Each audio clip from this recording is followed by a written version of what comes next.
रात के 3 बजे एक लड़की ने बस पर्दा हटाया और हैरान रह गई कि बाहर तो दिन निकल आया था। उसे लगा कि शायद वो नींद में है और कोई वहम हुआ है, इसलिए उसने पर्दा हटाकर ठीक से देखा, पर जो नजारा दिखा वो होश उड़ा देने वाला था। दूर आसमान में अचानक एक तेज रोशनी चमकी। लड़की की आंखें चौंधिया गई, लेकिन थोड़ी ही देर में फिर से अंधेरा छा गया। उसे लगा कि ये कोई आम भौगोलिक घटना होगी। उसने ज्यादा नहीं सोचा और वापस जाकर सो गई। अगली सुबह उसका बॉयफ्रेंड उसे जगाने आया। दोनों यहाँ घूमने आए थे और बाहर जाकर आसपास का माहौल देखना चाहते थे। जब वे रिसेप्शन पर कोल्ड ड्रिंक लेने गए तो देखा कि वहाँ कोई नहीं था। दोनों ने सोचा कि शायद अभी बहुत सुबह है और मालिक सो रहा होगा, इसलिए वो कपड़े पहनकर बाहर निकल गए। पर जब वे सड़क पर पहुँचे तो वहाँ एक भी इंसान नहीं दिखा। लड़के को थोड़ी हैरानी हुई कि सुबह सुबह कोई कैसे नहीं हो सकता। दोनों इधर उधर घूमने लगे और जोर जोर से आवाजें लगाई, पर चौक तक पहुँचने पर भी उन्हें कोई नहीं मिला। वे एकदम घबरा गए और रास्ते की सारी दुकानों में झांकने लगे। यहाँ तक कि उन्होंने लोगों के दरवाजे भी खटखटाए, पर कोई भी नहीं मिला। यहाँ तक कि टेलीविजन में भी सिग्नल नहीं आ रहा था। ऐसा लग रहा था मानो पूरे आइलैंड पर सिर्फ वो दोनों ही बचे हों। इस अजीब हालात से दोनों बुरी तरह घबरा गए। वे फौरन वापस गए और कंप्यूटर पर देखने लगे कि कहीं कोई बड़ी खबर तो नहीं आई, पर सारी वेबसाइट्स पर कल रात के बाद से कोई अपडेट नहीं था। लड़की ने अपने दोस्तों से संपर्क करने की कोशिश की, पर किसी का भी जवाब नहीं आया। ये देखकर लड़का बेचैन हो गया। उसे यकीन नहीं हो रहा था कि एक ही रात में सब लोग गायब हो सकते हैं, इसलिए वो लड़की को लेकर फिर से बाहर खोजने निकल पड़ा। अभी वो ज्यादा दूर गए भी नहीं थे कि निक ने एक कार देखी जो सड़क के बीचों बीच खड़ी थी। गाड़ी का शीशा खुला हुआ था और इंजन भी चल रहा था, लेकिन ड्राइवर का कोई अतापता नहीं था। दोनों उसी कार में बैठे और सड़क पर निकल पड़े। तेजी से गाड़ी चलाते हुए जब वे पहाड़ी की चोटी पर पहुंचे तो देखा कि ये अमीर इलाका भी पूरी तरह से खाली था। आखिर सब लोग गए कहाँ? वे इसका जवाब जानने के लिए बेताब थे। थक हार कर दोनों होटल लौट आए। सारा को लगा कि वे एक लंबा बुरा सपना देख रहे हैं। शायद एक नींद सोने के बाद जब कल सुबह उठेंगे तो सब ठीक हो जाएगा। पर अगले दिन जब दोनों जागे तो ऐसा कुछ नहीं हुआ। दुनिया कल की तरह ही वीरान और खामोश थी। कंप्यूटर भी रखरखाव न होने के कारण इंटरनेट खो चुका था। सारा के दिमाग में बस घर जाने का ख्याल था, पर निक भी पूरी तरह से उलझन में था। अब पहले पेट भरने के अलावा कोई चारा नहीं था। इसके बाद दोनों एक सुपरमार्केट में पहुंचे। शेल्फ पर तरह तरह का सामान भरा पड़ा था। उन्होंने बिना सोचे समझे सब कुछ उठाना शुरू कर दिया और कई शॉपिंग कार्ट भर लिए। जब सामान गाड़ी की डिक्की में नहीं आया तो निक खास तौर पर एक दुकान पर गया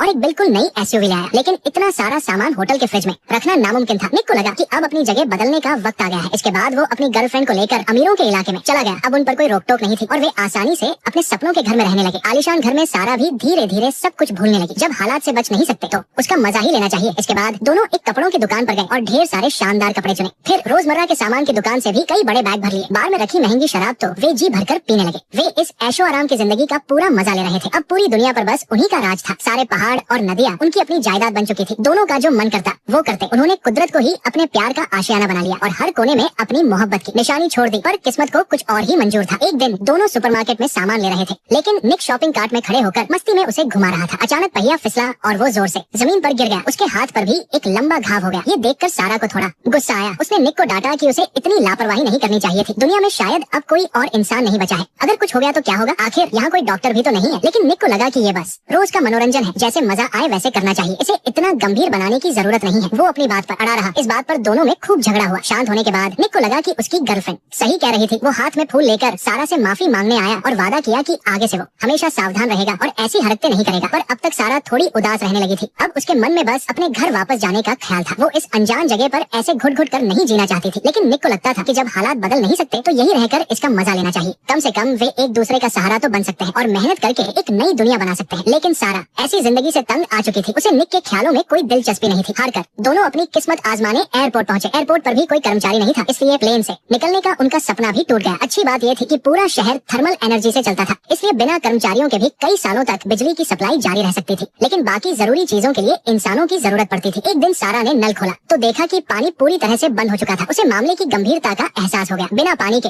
वे दोनों ज्यादा दिन नहीं टिक सकते थे। साथ ही सुपरमार्केट का खाना भी एक्सपायर होने वाला था। फल और सब्जियां भी धीरे धीरे खत्म हो रही थी। अगर वे सिर्फ फ्रोजन फूड पर जीते तो लंबे समय में जरूर बीमार पड़ जाते। जीने का कोई रास्ता खोजने के लिए दोनों फिर से गाड़ी लेकर निकल पड़े। पूरे आधे दिन भटकने के बाद उन्हें रेगिस्तान में एक टूटे हुए प्लेन का मलबा मिला। ऐसा लग रहा था कि ये प्लेन कई सालों से यही पड़ा था। उसका ढांचा पूरी तरह से खराब हो चुका था। इसके सहारे यहाँ से निकलने के बारे में सोचना भी बेकार था। हारकर दोनों ने वो रात प्लेन के अंदर ही बिताई। अगले दिन वे वापस शहर लौट आए। निक सुपरमार्केट में सामान ढूंढने गया। उसे बहुत सारे पाइप मिले। फिर उसने अपनी फिजिक्स की जानकारी का इस्तेमाल करके पानी खींचने का एक साधारण सा उपकरण बना लिया। निक को लगा कि अब वे कुछ सब्जियां उगाकर अपना रोज का खाना बेहतर कर सकते हैं। उसे यकीन था कि धीरे धीरे सब ठीक हो जाएगा। एक दिन दोनों अनजाने में एक फूलों की दुकान में चले गए। वहाँ उन्होंने देखा कि जमीन पर हर तरफ सूखी पत्तियां बिखरी हुई थी। नेक्स्ट पार्ट देखने के लिए वीडियो को लाइक करो।